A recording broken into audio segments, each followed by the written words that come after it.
Noch einmal grüß Gott, Susanna Ludwig. Zwei Fliegen mit einer Klappe und vielleicht drei Fliegen mit einer Klappe.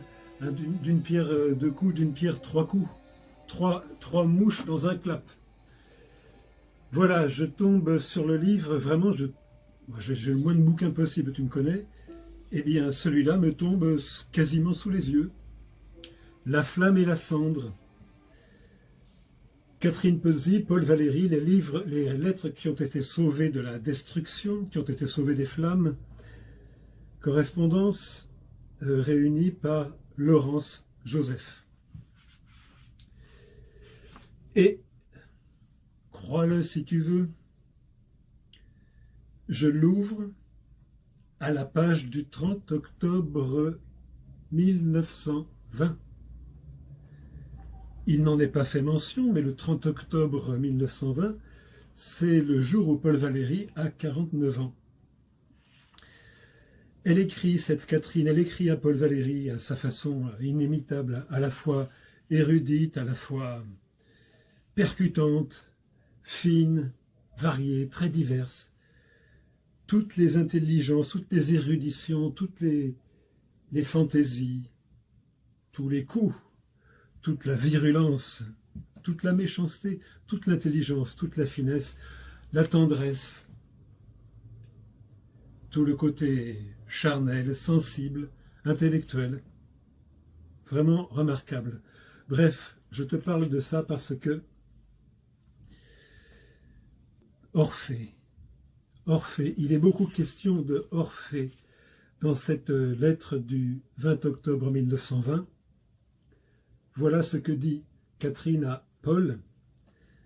Orphée, bizarre que ce chanteur thrace vous hante puisqu'il est en relation par un mythe d'ailleurs obscur avec le Dionysos méprisé. Vous hante, je crois que c'est 20 ans avant. Paul Valéry avait écrit à Claude Debussy une lettre où il était question d'un projet Orphée.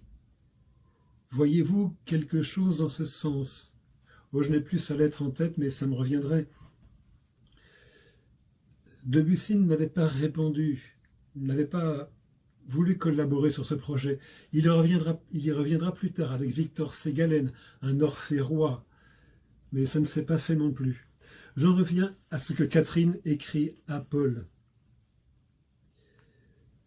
Comment d'ailleurs se fait-il qu'Orphée, déchiré par les femmes thraces, ait donné son nom au traité de théogonie venant de ce pays?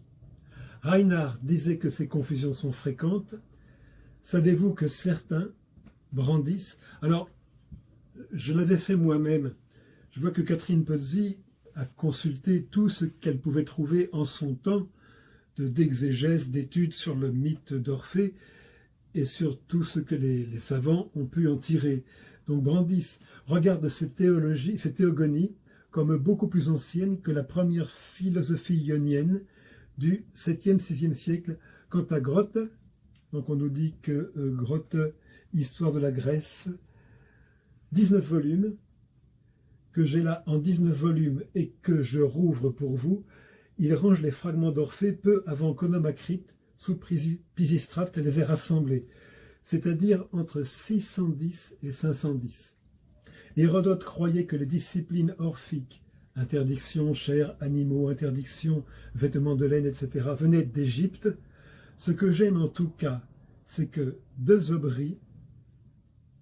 Charles de Zobry, auteur du Dictionnaire général et biographie, Histoire de mythologie de géographie ancienne et moderne, raconte que c'est en Égypte qu'Orphée perdit Eurydice, mordu au talon par un serpent. En somme, un Orphée chanteur et théologien, imprimé dans la mémoire grecque comme venant de Thrace, ou y ayant péri, et associé aux sciences égyptiennes, a servi de prête-nom à la plus grande, à la seule religion grecque. Restent des écrits à lui attribuer, des hymnes d'initiation, un poème sur les Argonautes, un traité sur la vertu des pierres. Celui-ci est à la bibliothèque de Montpellier. Je l'en ai extrait le printemps d'il y a 2 ans, parce que je voulais acheté un saphir. C'est du mauvais grec, mais il n'y a rien à y prendre. J'ai seulement trouvé qu'Orphée me conseillait de piler mon saphir dans du lait si j'avais des douleurs internes. À toi, Leonardino, c'est ainsi que Catherine appelait parfois Paul Valéry, Leonardino, petit Léonard de Vinci. Et ici, belle allusion, belle suggestion. Métagalacto. Métagalacto, Si le talent d'un Philippe Brunet m'était tout à coup donné, eh bien je n'hésiterais pas à essayer de chanter en grec ancien, par exemple le texte des lamelles d'or trouvées il y a plus d'un siècle. Et ces lamelles elles-mêmes sont de plusieurs siècles antérieures à notre ère, trouvées dans les tombes des initiés, dans la Grande Grèce ou dans la Crète, avec ces textes vraiment très étonnants, très étranges. J'en ai quelques traductions, c'est à quoi ce métagalactome me fait penser. Donc voici l'une de ces lamelles d'or.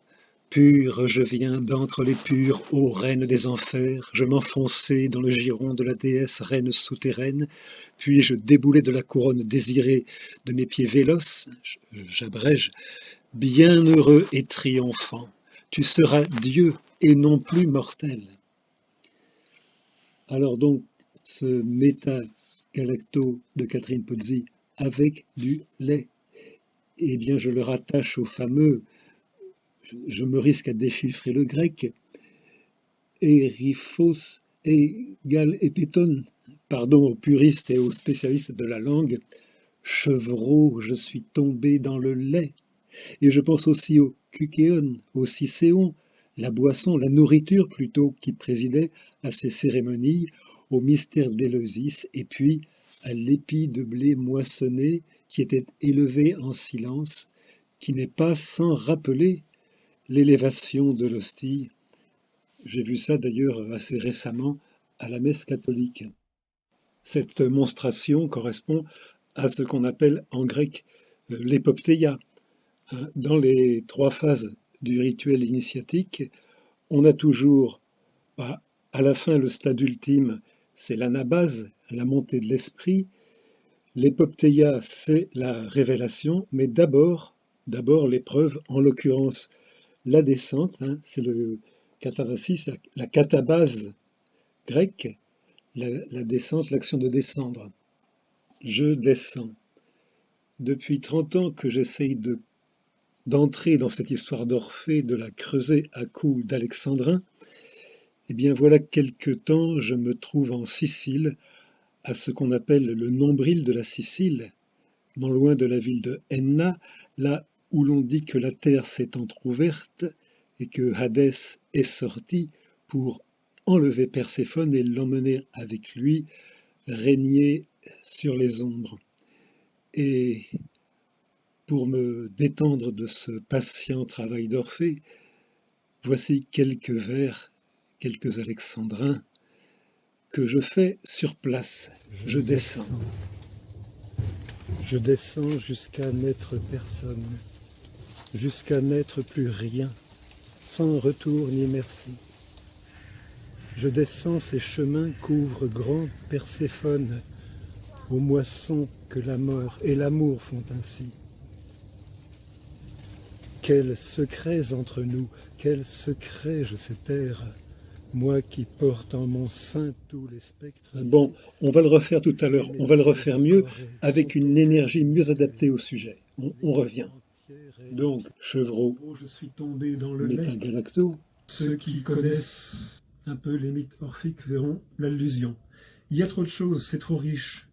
Ces lettres sont trop riches. Elle continue, Catherine. Voulez-vous que je vous ai de l'érudit Bosch sur Adonis? Je suis bonne sur les cacas de science et d'une patience bénédictine. Schwob m'en avait béni, Schwob. Marcel Schwob, c'est dans l'immeuble qu'occupait 60 ans avant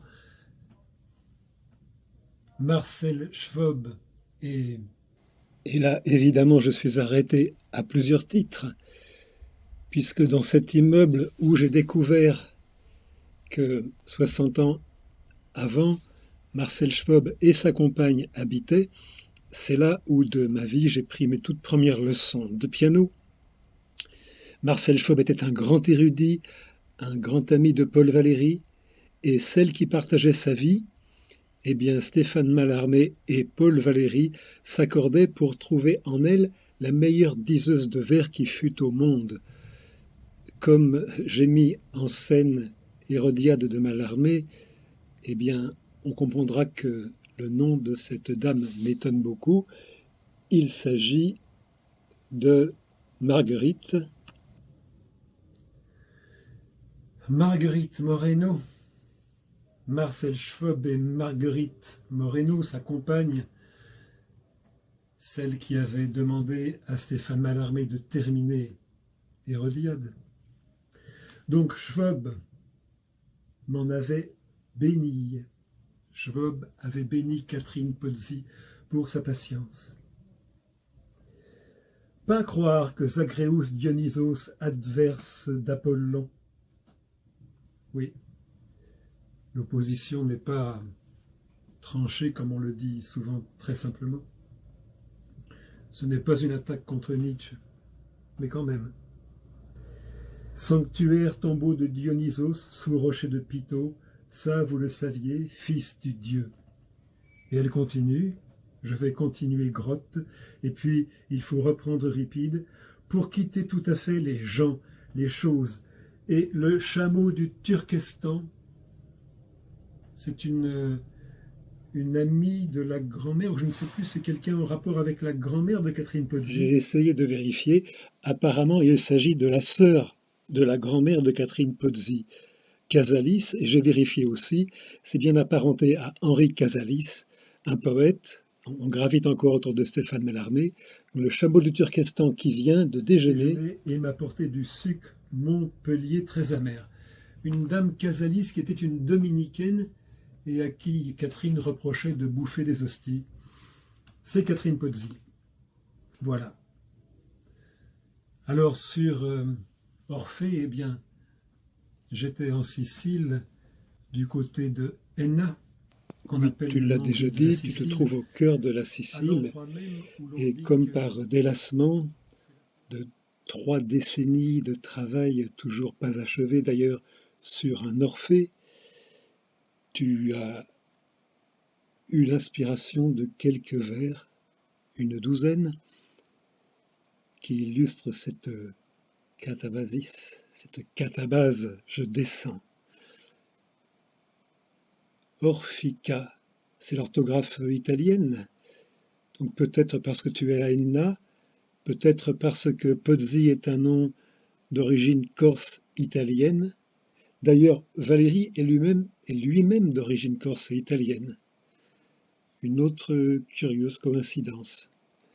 Bon, montre-nous, mieux que la première fois, je descends. Je descends. Je descends jusqu'à n'être personne, jusqu'à n'être plus rien, sans retour ni merci. Je descends ces chemins qu'ouvre grand Perséphone. Non, c'est exactement aussi peu investi que tout à l'heure. Reprends avec une intensité appropriée, avec une intention enracinée.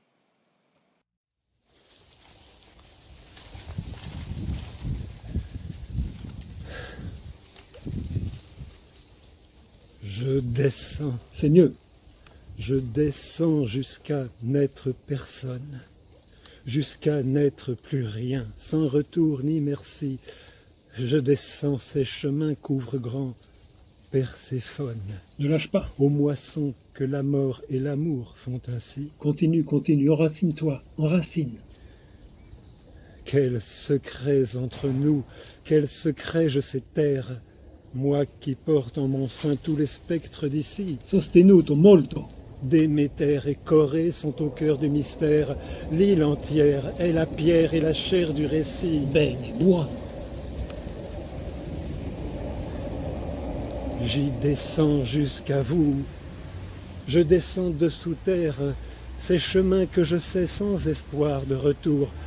Mais vous voir m'est si doux que mourir m'indiffère, et mes pas font moisson, moins de mort que d'amour.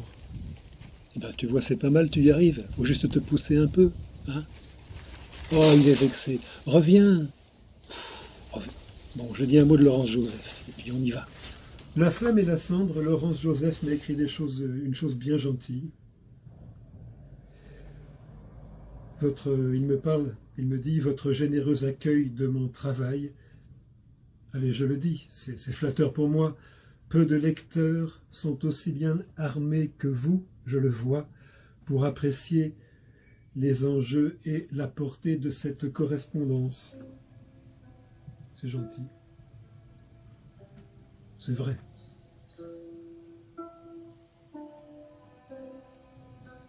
Oh oui, dure période. J'avais perdu 7 kilos.